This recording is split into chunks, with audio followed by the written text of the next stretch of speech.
जसं अर्जुनला घोळात घेऊ, emotional blackmail करू, कवठेकरांच्या विरुद्ध कुस्ती लढू नकोस असं सांगायला आला होतात ना, तसं काही सांगायचं का आता की बाबा रे आता कवठेकरांच्या इज्जतीचा प्रश्न आहे, तू त्यांच्या विरुद्ध इलेक्शन पण लढू नकोस. आणि अर्जुन काही तुमच्या शब्दाबाहेर जाणार नाही हे तुम्हाला चांगलंच माहिती आहे कृष्ण. त्या दिवशी हॉस्पिटलमध्ये तुम्ही आला होता तेव्हा मी तुम्हाला अर्जुनला भेटू दिलं नाही, तुम्हाला बोलले, तुम्ही रागात निघून गेला.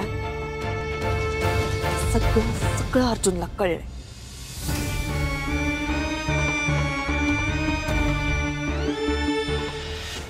त्या दिवशी हॉस्पिटलमध्ये तुम्ही आला होता तेव्हा मी तुम्हाला अर्जुनला भेटू दिलं नाही, तुम्हाला बोलले, तुम्ही रागात निघून गेला. सगळं सगळं अर्जुनला कळलंय.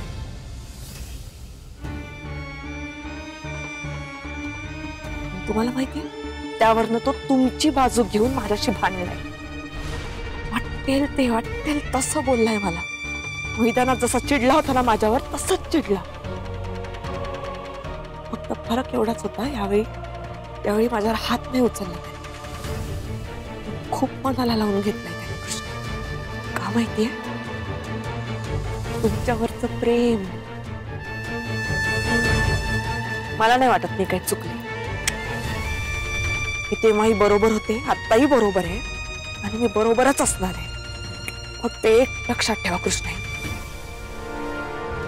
तुमचं हे जे त्रिकूट आहे ना जास्त काळ नाही टिकणार. कधी ना कधी त्याचा विस्फोट होणार आहे.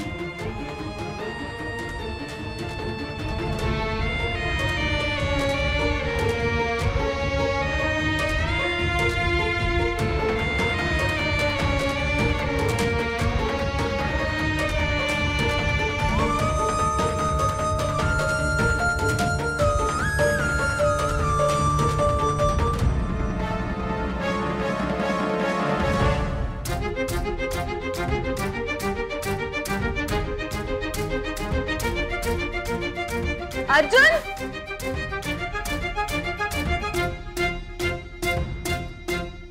काय तू विसरलास का मला?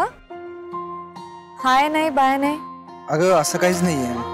अर्जुन तू खानावळीच्या बाहेरून चाललास तरी आत भेटायला आला नाहीस. हे चुकलंय का माझं?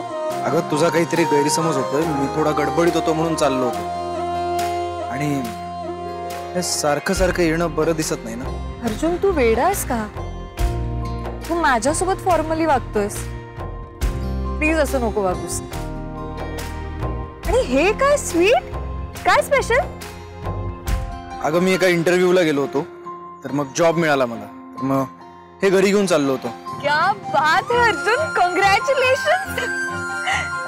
खूप खुश असशील ना आज? हो. तुला बघून मी पण खूप खुश आहे.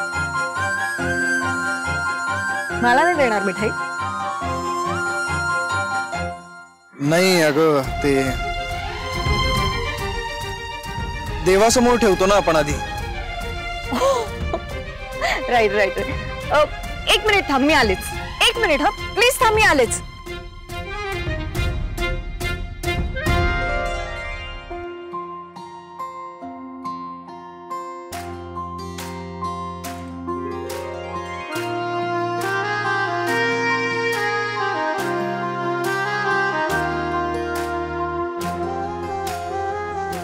आकर आकर अर्जुन. अगं खरंच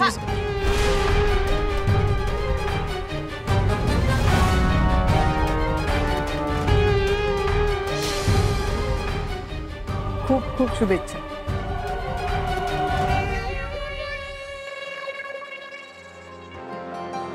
थँक्यू. मला नाही देणार?